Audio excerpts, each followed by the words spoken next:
Candidate wao huko ndio wa mwisho. Candidate wao hapa ndio wa mwisho. Sasa kuonga ndio itawasaidia.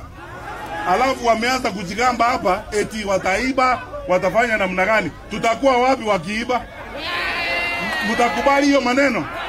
Hapana. Tutaamuka asubuhi na hawa nataka kuambia wasikie hivi. Sisi ni watu tunapenda amani. We do not like to be provoked and we want to respect the law na to respect democracy. Tutapiga kura na tutakuwa kwa amani. Only if that is how they are going to behave. Wakiheshimu sheria, sheria haiwezi kuwa inaheshimiwa na sisi watu wa opposition, lakini wa serikali hawana haja na kuheshimu sheria.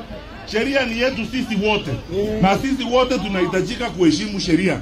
Kwa hivyo wale wa serikali waheshimu sheria na sisi tutaheshimu sheria.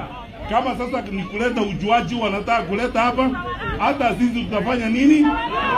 Namna hiyo. Kwa sababu tutakuwa hapo wakihesabu hesabu, wakileta ujauri tunaleta, wakienda mbele tunaenda, tutaonana na wao huko wakati huo. Na mwisho abantu baminto